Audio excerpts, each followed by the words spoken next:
Pauta em debate. Oferecimento Vilagem de Engenho. Fone 3154-8004. Bateria Impact e Construtora Prestes. Olá, boa noite, seja bem-vindo. O Pauta em Debate está no ar.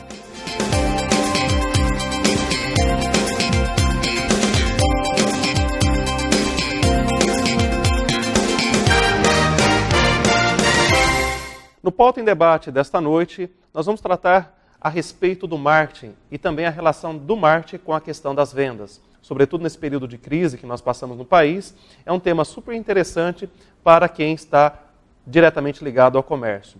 E para tratar desse tema, o nosso convidado é o especialista em marketing, Adenir Sala, da Sala Consultoria. Sala, boa noite, seja muito bem-vindo. Obrigado. Sala, nós vivemos hoje uma questão de uma crise do ponto de vista econômico estrutural no país. Mesmo assim, há possibilidade para quem atua no comércio encontrar mecanismos de aumento de vendas? É possível sim. A gente sabe que... Bom, você quer primeiro uma boa notícia ou uma má notícia? Geralmente nós gostamos da boa notícia. A boa notícia é que as empresas hoje elas têm a possibilidade... Na verdade, 4 possibilidades de aumentar o lucro da empresa. A má notícia é que só tem 4 possibilidades de aumentar o lucro. Ou seja, as empresas elas têm, quando a gente fala de lucratividade, porque lucratividade é o que interessa para uma empresa, porque ela precisa pagar os custos e tudo mais. Essas 4 possibilidades, basicamente, se você pegar uma empresa, quais são? A primeira que a gente ataca é cortar custos. Então a gente está andando aí na Sergipe, andando no centro de Londrina, em cidades, a primeira coisa que o empresário faz é cortar custo. É uma possibilidade, a primeira então cortar custos. A segunda possibilidade que o empresário tem para aumentar o lucro, cortando o custo você aumenta o teu lucro. Segunda possibilidade é aumentando as vendas. E essa que é a grande dificuldade que os empresários estão enfrentando hoje. Como é que eu aumento a venda? E como é que eu faço isso? O que a gente sabe é que aumentar as vendas resolve bem a parada. Então, um empresário que aumenta e faz uma boa venda, ele não está com uma crise. Agora, o problema é que a maioria das empresas não estão conseguindo vender. Então, cortar custo é a primeira possibilidade. E que os empresários estão aderindo agora. Então, essa crise, eu estou vendo muito interessante, eles estão ajustando os custos, que estavam meio, não sei para onde está indo, não tem muito controle, e agora eles estão acertando. Segunda possibilidade, então, aumentar as vendas. Uma terceira possibilidade, ela é quase impraticável, mas é uma possibilidade, que é aumentar o preço. Porque quando eu aumento o preço, eu resolvo bastante a minha parada. Aí eu preciso ter um monopólio, ou então ter um produto muito exclusivo, ser muito diferente. E a quarta possibilidade é eu comprar bem. Então, dentro dessas 4 possibilidades, cortar custo, aumentar as vendas, aumentar o meu preço e comprar bem, eu não tenho mais nenhuma outra possibilidade de aumentar o lucro. Então eu tenho que trabalhar com essas 4 vertentes dentro de uma empresa para saber qual que eu vou ajustar. O ideal é trabalhar com as 4. Mas na verdade, Sala, pelo que você coloca, talvez as 2 primeiras, a diminuição do custo e o aumento de vendas, elas acabam sendo determinantes. Sim. E aí a questão fundamental, como que eu aumento vendas? A venda ela perpassa muito a questão da personalidade do próprio vendedor? Sim, na verdade, quando a gente fala assim, a minha empresa precisa aumentar a venda. Quando eu chego na empresa, eu primeiro olho a lucratividade, eu vejo a empresa legal. Então, porque você pega, por exemplo, um supermercado grande, ou mercadinhos pequenos, ou farmácias pequenas, o que eles estão fazendo? Eles estão atuando nessa quarta, que é comprar melhor. Então, o que eles fazem? Eles se juntam em uma grande rede, porque eles têm volume de compra. Então, com isso, eles vão ter um preço mais adequado e aumenta a lucratividade. Para os pequenos e médios negócios, fica exatamente nesse problema de cortar custos ou aumentar a venda. Na verdade, tem que ser os 2 juntos. Agora, como é que aumenta a venda? Qual que é a fórmula? Primeira coisa que a gente tem que olhar é como é que está a estrutura física desse ambiente. Estrutura física, assim, exposição de produto, de acordo com o público que ele está vendendo. Então, uma boa exposição de produto, uma vitrine que seja agradável, agora festa junina, coloca lá a festa junina, coloca produto, preço em vitrine, que é obrigatório por lei, mas o que a gente percebeu, que não é só porque é obrigatório por lei, o preço na vitrine vende mais, principalmente se colocar as promoções. Aí, então, uma primeira coisa que a gente ataca, como é que está a exposição de produto? O produto está legal? Não sei se você já viu, mas tem loja que você vai lá, tá um tênis, e o cara coloca aquele papel, aquele filme lá, e fica... o cliente vai olhar aquilo, não vai sentir atração, ou querer comprar aquilo. Então a gente atende loja assim, eles falam assim, mas se eu deixar aqui a minha roupa exposta, vai sujar muito. Mas se deixar ela fechada, não vai vender. A gente também não tem acesso e não acaba visualizando o produto. Então, a exposição de produto é muito importante. Segunda coisa, e aí que é o difícil, é vendedor vender. Parece óbvio, mas a gente encontra muito vendedor que não vende. Existe uma máxima que todos nós somos vendedores. A cada momento estamos vendendo alguma coisa. Mas, na verdade, acho que é um elemento nevrálgico, né? Quer dizer, a venda, ela não é uma coisa inata, ela perpassa algumas técnicas. Sim, até porque você tem uma... Não sei se você lembra, você usou bolsa positivo? Eu me lembro dessa. As bolsa positivo. Por que você usava bolsa positivo? Porque não existia um outro produto. Um quichute. Quichute. O pai dava um número na frente para você botar o jornalzinho, porque o número o tênis tinha que durar bastante. E que cor que era? Preto. Ou seja, o vendedor da década de 70 ou 80, ele tinha baixa demanda com alta produção. Então, o produto que vendia, ele supria o mercado. Então, o vendedor precisava ser preparado? Não. Concorrência era baixa, produção era no nível que supria o mercado. Então, o vendedor não precisava se preparar. Você quer essa caneta? Eu tenho essa caneta. Que cor? Preta. Eu quero uma vermelha. Não, só tem a preta. É isso aí.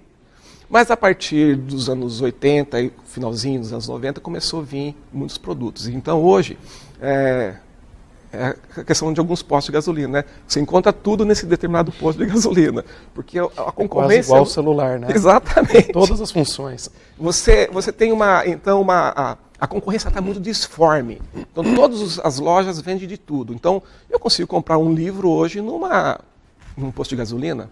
Eu consigo tomar um lanche numa livraria.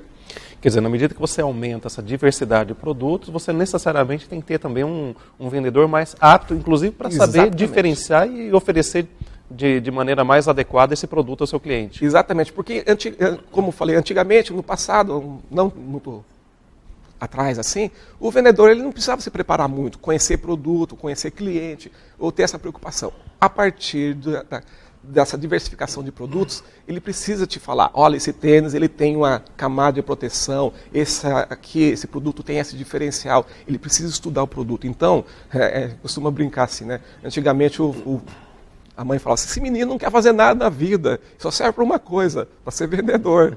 Mas hoje não tem mais essa, o vendedor ele precisa estar se treinando, conhecendo o produto, conhecendo o cliente, indo atrás em prospecção. Então mudou muito o perfil de vendedor. E muitos ficam atrás ainda esperando o cliente. Sala, olhando, por exemplo, da perspectiva de uma empresa de médio porte, ela vai necessariamente ter que investir na gestão desses vendedores que atuam dentro da sua empresa, dentro do seu comércio. E olhando também nesse cenário de crise, muitas pessoas hoje abrindo o seu próprio negócio. Quer dizer, qual o recado que nós podemos dar para essas pessoas que muitas vezes não têm experiência com o comércio, estão abrindo um negócio e elas próprias acabam protagonizando o papel de vendedores? A primeira coisa é que elas têm que fazer um bom treinamento, conhecer bem as técnicas de venda, que não são muito difíceis, mas precisa conhecer. Mas para quem está abrindo um novo negócio, é importante você olhar o mercado em si, que tamanho que está esse mercado, mas o que a gente percebe é que esse preparo tem a ver com o gestor. Não só que a empresa é a cara dele, mas ele tem que estar preparado para atender esse cliente. O grande diferencial hoje está no atendimento ao cliente. Por exemplo, eu vendo gasolina. A gasolina é a mesma gasolina em qualquer posto. O que me faz ir num posto e num outro? É o atendimento. Então, a grande diferença hoje está nessa questão de atendimento. Então, quem vai abrir uma empresa hoje, ela tem que estar bem preparada, porque uma coisa que eu fico arrepiado quando um cliente chega e fala assim, eu vou abrir uma empresa e minha diferença da minha empresa vai ser na qualidade do atendimento. Tá, o que é qualidade do atendimento? Qualidade de atendimento a gente confunde, às vezes, com um bom tratamento de um cliente. A gente confunde tratamento ou atendimento com cordialidade, um bom dia. Isso é fundamental. Quer dizer, isso é uma parte indispensável da relação com o cliente. Mas não é atendimento. Mas não é só isso, né? Atendimento ele é sistêmico. Então, o atendimento tem um bom estacionamento? Tem uma boa oferta? As condições de pagamento que eu vou oferecer são adequadas? O meu provador está limpinho? Você vai, alguns provadores, tem cabelo, então a vendedora abre o provador enquanto o cliente está provando. Então a gente tem bastante casos assim. Então é sistêmico. Então o ambiente, a música, o cheiro, tudo isso está ligado a um atendimento. Então o atendimento não é só cordialidade. Inclusive eu posso atender muito bem e não prestar um bom atendimento. E quando não, atender bem e não finalizar o negócio, né? Exatamente. Ou sequer fidelizar o cliente, né? Exatamente. Também. E aí é um outro aspecto que eu gostaria de perguntar a você. Toda essa dinâmica que envolve o bom atendimento, qual é o elemento decisivo que nós temos aí para a finalização de uma venda? Quer dizer, qual é o ponto-chave para que você possa recepcionar o teu cliente e chegar no ponto auge, que é o quê? Fechamos o negócio. É o fechamento de venda. Fechamento de vendas. Em Londrina, especificamente, o ano passado, nós fizemos uma média aí de 80 a 100 clientes ocultos que eu participei, e eu faço uma devolutiva para o cliente mostrando. Só explicando, o que seria um cliente oculto? Cliente oculto, a gente manda uma pessoa na loja fazer uma compra, um cliente qualquer. Ela faz uma compra, passa pela entrevista do cliente, experimenta um produto e faz o fechamento e vai embora. Daí ela me apresenta um relatório de como foi esse atendimento que a vendedora fez com ela. E a gente percebeu que desses 100 clientes ocultos, 60% dos vendedores não fizeram nenhuma menção de fechamento de vendas. Ou seja, a venda não foi efetivada. Não, o cliente fala assim, depois eu dou uma passada aqui. Tudo bem. E não passa. Ou então, vou dar uma pensada, depois eu vejo. E o vendedor fala, tudo bem. O que a gente considera fechamento de venda? Uma expressão, pelo menos. O senhor gostaria de levar? Se eu fizesse em 3 vezes, o senhor levava? Ou vamos aproveitar agora essa oferta? Nenhum não, né? Dos 100, 60% dos vendedores finalizaram a venda quando o cliente falou, não quero. Não houve nenhuma tentativa de um fechamento de venda. Então, isso mostra o despreparo dos vendedores. Ou seja, atendem bem, mas não são vendedores. E aí que é o nó. Como é que transforma esse atendente que atende bem num vendedor? Quer dizer, esse é o ponto fundamental, que Exatamente. Necessariamente passa por um aprendizado, passa por aquisição de técnicas, ou seja, uma visão um pouco mais ampliada, não só, como você disse, do produto, mas também de toda a questão sistêmica que envolve o espaço, o ambiente. É verdade. Alguns exemplos. Eu fui numa padaria esses dias e cheguei lá e pedi uma empadinha. Comi uma empadinha. E aí eu perguntei para o atendente lá, né? Essa empadinha de carne seca é boa? O cara falou assim, eu não gosto de carne seca.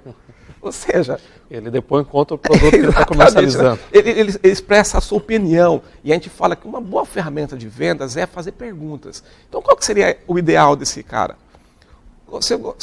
Eu pergunto, essa empadinha de carne seca é boa? Ele devia perguntar, o senhor gosta de carne seca? O senhor não quer experimentar? Mas, enfim, ele coloca a sua opinião e o cliente fica apavorado, né? Porque eu estou até hoje com vontade de comer aquela empadinha e não consegui, porque o cara falou que não gostava e eu fiquei com vergonha de comprar. Adenir, muito bacana o nosso papo aqui. Para a gente finalizar já a nossa entrevista em 1 minuto, para aquelas pessoas que nos assistem nesse momento e que têm aí essa perspectiva de negócio, de entrar no mercado, onde que essas pessoas poderiam buscar para realizar um primeiro passo, onde buscar as informações necessárias para se posicionar de fato como um bom vendedor? Tem várias literaturas, livros, internet. O que é interessante é o cara perceber que ele precisa de ajuda na parte de vendas, que ele precisa se aprimorar em parte de vendas e ter vontade. O grande problema que nós enfrentamos hoje não é mau atendimento e nem um mau vendedor, é falta de disponibilidade do atendimento. Então você chega numa loja e os vendedores ficam lá esperando o cliente, olhando, e não vão ao encontro do cliente e não conversam com ele. Então, atendimento é simples no sentido de que eu preciso me dispor a atender o cliente. É simples assim. E aí, com a prática e técnica de venda, é prática. Vai se adquirindo com Vai se adquirindo com o exercício. Eu conversei essa noite com Adenir Sala, que é da Sala Consultoria. Isso. Eu quero agradecer imensamente a sua presença aqui, os sou esclarecimentos que você trouxe e coloco à disposição o espaço para uma outra oportunidade. Muito obrigado, agradeço. Obrigado, tá? Nós vamos para mais um intervalo comercial e voltamos na sequência com mais informações para você aqui no Pauta em Debate.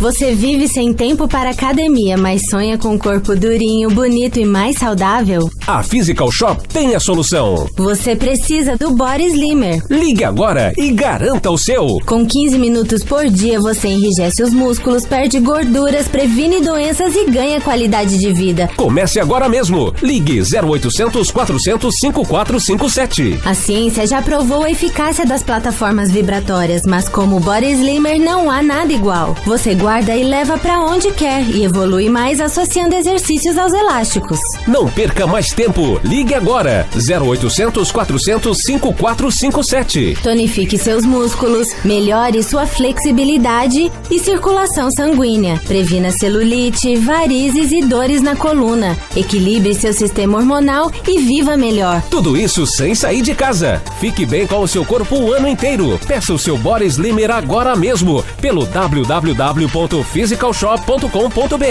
ou ligue 0800 400 5457. 0800 400 5457. Body Slimmer, mais um produto Physical. Saúde, beleza e bem-estar. Meu amigo, minha amiga, quero apresentar a você o Residencial Portal do Lago. Lotes residenciais com 450 metros quadrados, com infraestrutura completa, em excelente localização, bem próximo ao centro de Cambé. E o melhor, você pode adquirir o seu lote de 450 metros quadrados do Residencial Portal do Lago em 170 parcelas a partir de R$ 864 mensais. É isso mesmo, um ótimo local, lotes com área de 450 metros quadrados, infraestrutura completa, excelente localização e ainda em 170 parcelas a partir de R$ 864 mensais. E o detalhe, apenas uma parcela de entrada. Residencial Portal do Lago. Realização Iguaraçu Empreendimentos Imobiliários. Vendas Imobiliária Engie Projetos 3254-3009. JS Imobiliária 3254-2732. Imobiliária Claudemar Lone 3035-3565. Há mais de 49 anos, a Santa Casa mantém-se fiel à sua filosofia, ser um hospital focado no atendimento humanizado, preocupado com a qualidade da assistência médica e hospitalar. O hospital investe na promoção da saúde com constante qualificação de seus profissionais, bem-estar dos pacientes e excelência dos serviços com tecnologia de ponta. Todos os dias, aproximadamente 70 pessoas são atendidas pela Santa Casa, por um time de 230 colaboradores e 68 leitos, além de uma média mensal de 1.500 atendimentos de emergência. Soma-se ainda mais 660 atendimentos ambulatoriais particular e convênio, mais de 100 cirurgias, 380 internações e 126 nascimentos todos os meses. A Santa Casa atende todas as especialidades com serviços de diagnóstico por imagem e é referência para atendimento na sua microrregião de 4 cidades e distritos em um universo de quase 400 mil pessoas. A Santa Casa pensa no futuro e tem planos de expansão. Nos últimos 3 anos, mudou sua forma de administrar, se tornou mais eficiente, comprometida com a transparência e os resultados. Para que essa realidade se consolide e se expanda, a Santa Casa necessita de apoio de parceiros e investidores que sabem da importância de investir em vidas humanas porque acreditam em nossa missão. A Santa Casa precisa de sua ajuda. Abrace conosco essa causa. Abrace a Santa Casa. Santa Casa de Cambé, desde 1952.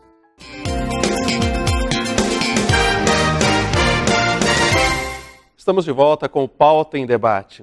Meu amigo, minha amiga, você sabe o que é alienação parental? É justamente sobre esse tema que nós vamos agora tratar com o psicanalista Juarez Torres. Doutor Juarez, muito boa noite, seja bem-vinda.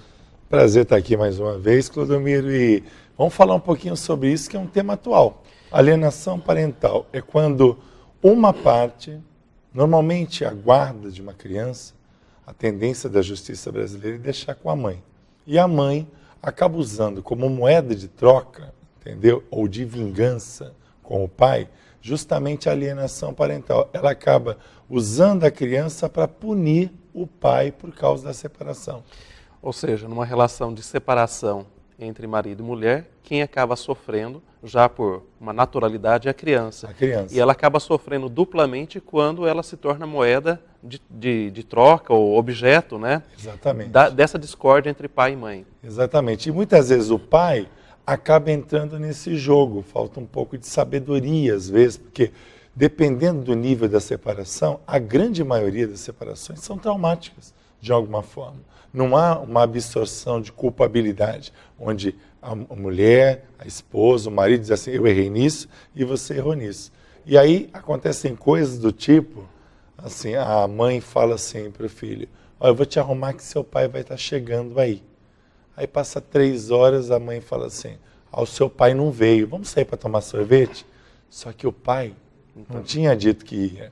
É toda uma manipulação para gerar uma decepção para a criança. E o que a criança espera nesse momento, Clodomiro?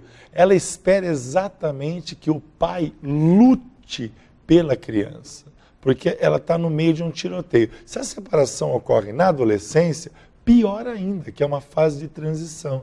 Por isso nós temos aí tantos pré-adolescentes como adolescentes se envolvendo com drogas, com bebida e com uma série de situações por causa disso.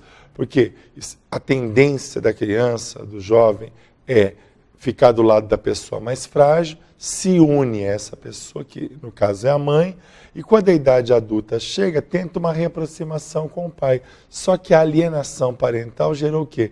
Uma separação. Um distanciamento. Um distanciamento. Doutor, em 2010, bastante recente, foi editada no Brasil a Lei 12.318, Isso mesmo. Que é a Lei da Alienação Parental. Ou seja, o legislador brasileiro, o judiciário brasileiro, ele, com uma atenção em relação a esse fato, ele estabelece uma lei. A partir dessa lei, dá a perceber que nós tivemos aí um avanço na discussão desse tema, ou ainda as clínicas acabam recebendo muito desses problemas oriundos dessa discussão gerada pela separação dos pais? Então, a sua colocação está perfeita e a lei prevê uma punição de 6 meses a 2 anos de reclusão. A manipulação, a mentira, se ficar constatado que realmente esse exemplo que eu dei agora há pouco, ele é real e é remitente em consultório muitas vezes, porque por vezes nós somos chamados também para dar parecer em cima disso, dá essa pena. É lei, mas o que acontece muitas vezes? Não há uma estruturação, apenas assim, bom, então nós vamos tirar da mãe, botar para o pai, a mãe manipulou, ou raramente às vezes a situação é ao contrário. Outro dia uma pessoa chegou e falou assim, doutor, eu tenho uma amiga que ao contrário, a guarda foi dada para o pai, e o pai está impedindo da mãe cumprir o seu papel. Então, vamos dar algumas dicas práticas. Primeiro, a pessoa que está sendo vítima da alienação parental, ela tem que não entrar no jogo. O que é entrar no jogo? O pai percebe que a ex-mulher está manipulando. O que ele faz? É a sua mãe que está fazendo isso. E tal. Você não conhece a sua mãe, é por isso que eu separei dela. Não, isso é falta de sabedoria. O que tem que fazer? Perceber a situação, assumir o seu papel de pai, porque na visão da esposa, da ex-mulher, ele foi um péssimo marido talvez, mas talvez seja um ótimo pai, Clodomiro. Então assuma esse papel de pai, lute realmente pelo seu filho, não numa guerra psicológica, mas numa ação real de interesse, de proximidade, de carinho. Não é aquela coisa de pegar, levar no McDonald's e dar presentes. E aí, de repente, a mulher vai reclamar dizendo que ela fica com a pior parte. Não, é assumir a responsabilidade. Pois a criança, o filho, é uma vinculação permanente. Exatamente, porque o casal pode até se separar, ex-marido, ex-mulher, mas você não tem ex-filho, né? Exatamente. Eu acho que a lei, ela pontuou essa situação. Mas em termos de evolução, eu acho que o acompanhamento psicossocial seria muito importante para ambos, todos envolvidos no processo. Mas ainda não chegamos a esse nível no Brasil. Até porque, do ponto de vista da legislação, há uma tendência hoje para a guarda partilhada. Exatamente. Que é justamente não priorizar só a mulher ou só o homem, mas tornar possível que a criança possa ter essa coparticipação de ambos, mesmo separado. Isso diminuiria um pouco essa questão da alienação parental? Ou mesmo assim você pode ter esses casos, como você bem colocou aqui, de alienação parental? Então, aí nós vamos ter um outro problema. 2 casas, 2 lares, 2 rotinas. Muitas vezes os pais com seus parceiros atuais. Então existe um problema dentro da solução. Por quê? Porque de repente nós vamos dividir isso. Só que acontece, como é que fica a cabeça de uma criança? Dos 8 até os 12 anos, a criança, ela meio que será levada para lá e para cá. Dos 12 em diante, a consciência e a formação começa a tomar um cunho, certo, mais concreto. Como é que fica a cabeça dessa criança? Ora está com a mãe, ora está com o pai, 2 camas, 2 lares, 2 rotinas. Ela acaba tendo a necessidade de fixação, né? Exatamente. Aí vai chegar o momento da escolha. Exatamente isso. E eu posso falar um pouquinho sobre isso, porque eu tenho 2 enteados. Eu tenho 2 enteados e eu procuro desempenhar um relacionamento muito bom com o pai deles. Eu costumo dizer que pai é um só. Então eu falo para os meus enteados assim, o nome pai remete ao seu pai biológico. E eu vou ter que conquistar esse espaço. Aí vocês vão me chamar do que você quiser. Pelo nome, padrasto, carrasco, tudo. Eu sou um cara tão ruim que eles me chamam de papai.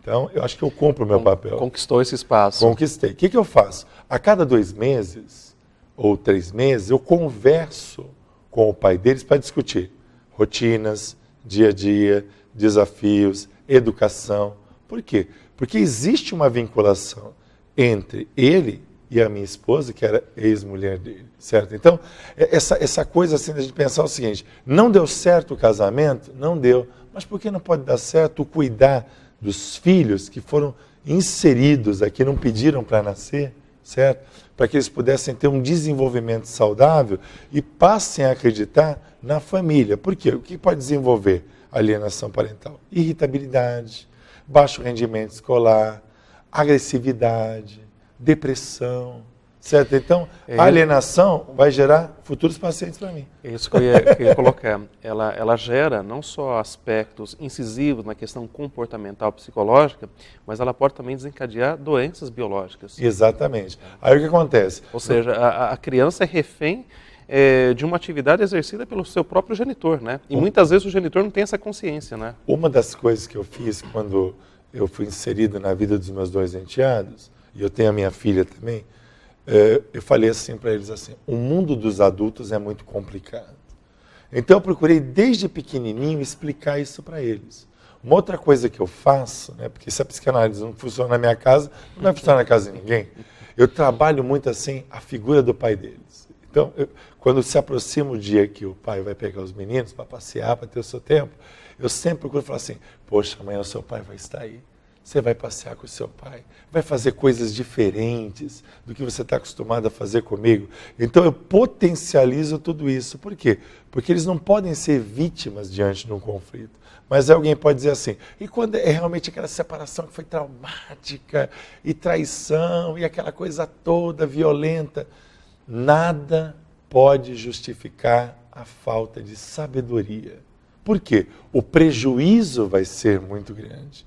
E aí, o custo do prejuízo, porque aí vai virar uma adolescente problemática, vai ter que ir no consultório, vai ter que tomar medicamento, não vai estudar, não vai conseguir se formar. Então, o prejuízo vai ser muito grande. É preferível juntar o marido e a ex-mulher com um mediador, no meio da dor, falar o que tem que falar. Bom, a partir de hoje, nossa vinculação são nossos filhos. Então, nós vamos fazer o melhor. Doutor, mas na verdade, quando acontece uma situação dessa, de uma separação traumática, onde o amor se transformou no ódio, e muitas vezes esse término de relação, na grande maioria das vezes, ele é judicializado. E aí o juiz tem que tomar uma decisão. Só que também tem que levar em consideração a posição da criança, né? Exatamente. Porque ela muitas vezes ela participa e vê e ela toma o lado, ou do pai ou da mãe. E a própria legislação, acho que indica que a partir dos 12 anos, se eu não me engano é 12 anos, tem até a idade que eu li a lei, ela pode dizer, quero ficar com meu pai ou com a minha mãe. Exatamente. Na mão de quem vai estar o poder de decisão? Só que a questão fundamental que eu gostaria de colocá-lo aqui para ouvi-lo é o seguinte: e quando a criança não tem essa idade para que ela possa tomar essa decisão, o juiz fica na dúvida e remete a situação para um psicólogo ou para uma junta de psicólogos tomar uma decisão. Quer dizer, é um papel bastante delicado para o psicólogo diante dessa situação. Então, quando esse perito ele é indicado pelo juiz, ele vai ter que fazer uma avaliação de pai e de mãe. E ele vai botar lá no seu laudo exatamente qual das duas partes tem a condição real de afetar menos os prejuízos desse lixo emocional que vai ser gerado por causa dessa disputa de poder ou dessa manipulação, certo? Então, a primeira coisa, primeira palavra, né? Superar. Superar o quê? O trauma, a perda, as discussões, certo? A segunda coisa, abrir mão daquilo que feriu. E a terceira parte, o novo, a nova conduta, a nova direção, a nova postura diante dessa separação, dessa criação de filhos, desse dia a dia. São 3 atitudes importantes. Na verdade, além de ter que trabalhar isso com a criança, que já é um problema traumático, a questão perpassa também trabalhar a mentalidade dos pais. Exatamente. Para que eles tenham um mínimo de maturidade para poder lidar com o problema. Exatamente. E não trazer um prejuízo ainda maior para a própria criança. Porque por mais que uma das partes possa se vitimizar em seus comentários diante de um perito indicado pelo juiz, o próprio perito vai perceber esse aspecto manipulatório e ele vai tender para o lado que está mais aberto a um consenso, a uma ação que prejudique menos a criança envolvida. Doutor Juarez, provavelmente sempre um ou outro que assiste o programa fala, poxa vida, me identifiquei com essa temática. Então, num minuto para a gente encerrar nosso bate-papo, qual seria a mensagem, uma palavra que a gente poderia direcionar para essa pessoa que nos assiste, que talvez esteja passando por esse problema? A palavra é a seguinte: analise a sua vida e veja o quanto você sofreu aí fora, no dia a dia, ou até no meio familiar. O quanto isso machucou você e os prejuízos que geraram. Talvez o casamento que não deu certo foi porque não havia uma base, uma solidez daquilo que realmente uma parte ou outra queria ou esperava do núcleo familiar. Então, é tempo de você pensar que a sua experiência pode fazer com que o seu filho ou filho, as pessoas envolvidas nesse momento, não sofram tais males. A atitude é sabedoria, reconhecimento e humildade. Tudo isso pode mudar a realidade dos seus filhos. E eu acredito que você tem sabedoria para analisar tudo isso e mudar essa direção. Ou seja, a família ela é constituída por relações. Exatamente. E o que nós devemos realmente enfocar são relações saudáveis, mesmo nessa situação de crise. Exatamente. Né? A separação, o divórcio, é uma crise que afeta não só a criança, afeta o marido, afeta a mulher também, mas acho que o elemento central, o elemento essencial é justamente o quê? A sabedoria no exercício dessas relações. Exatamente. Já que a pessoa separou dizendo que foi buscar a felicidade, então por que você vai negar a felicidade para a pessoa que você ajudou a gerar e trazer para a vida? Que é justamente a pessoa que você mais ama, né? Exatamente. Que é o filho, né? É o filho. Esse é um amor incondicional, né? Exatamente. E é um aspecto interessante, porque se esse é o amor incondicional, como que eu posso utilizar esse amor incondicional como moeda de troca para prejudicar um terceiro, quando na verdade prejudicado é ele próprio, né? E isso acontece justamente pela não aceitação da sua parte ou da sua culpabilidade em todo o processo de separação. Ou seja, devemos ter uma visão um pouco mais alargada, mais abrangente, não só do processo que nos une, mas também das situações que muitas vezes nos desunem, né? Exatamente. Doutor Juarez, olha, muito obrigado pelas informações, pelo esclarecimento. Eu vejo que é um tema muito significativo, muito presente na vida de muitas pessoas, né? E que realmente traz um prejuízo inegável, sobretudo para as crianças. Queria agradecê-lo mais uma vez e dizer que o espaço está aberto aqui, sempre para a sua presença. Que precisar, estamos à disposição, porque Pauta em Debate é isso, traz informação para você de qualidade para mudar essa rotina desgastante do dia a dia. Doutor Juarez, muito obrigado. Obrigado. Boa noite. Boa noite. Nós vamos para mais um breve intervalo comercial e voltamos na sequência com mais informações para você, aqui no Pauta em Debate.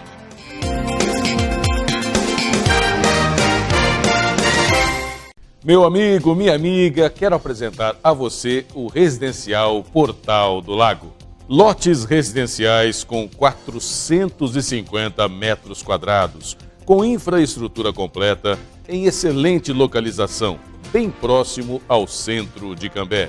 E o melhor, você pode adquirir o seu lote de 450 metros quadrados no Residencial Portal do Lago em 170 parcelas a partir de R$ 864 mensais. É isso mesmo, um ótimo local, lotes com área de 450 metros quadrados, infraestrutura completa, excelente localização e ainda em 170 parcelas a partir de R$ 864 mensais. E o detalhe, apenas uma parcela de entrada. Residencial Portal do Lago. Realização Iguaraçu Empreendimentos Imobiliários. Vendas. Imobiliária Engie Projetos 3254-3009. JS Imobiliária 3254-2732. Imobiliária Claudemar Lone 3035-3565. Você aí de casa está tendo problemas com sono? Acorda durante a noite e no dia seguinte fica cansado, indisposto, irritado e com dores nas costas? Já pensou que o problema pode estar no seu colchão?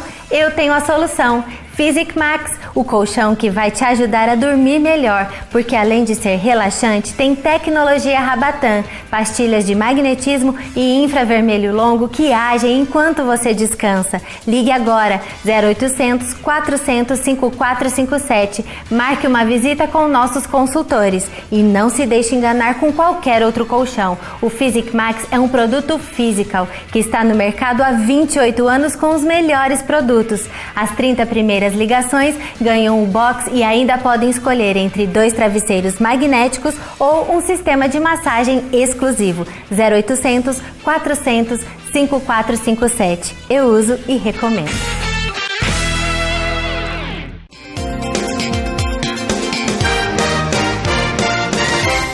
Estamos de volta com o Pauta e Debate e nesta noite nós tratamos de 2 temas importantes.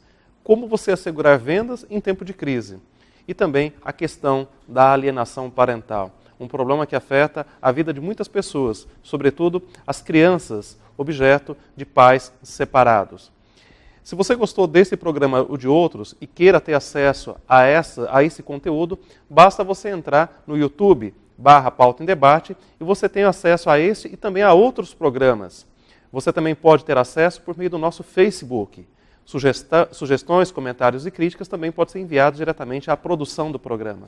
Eu quero agradecer mais uma vez pela sua companhia e espero revê-lo num próximo programa. Até lá!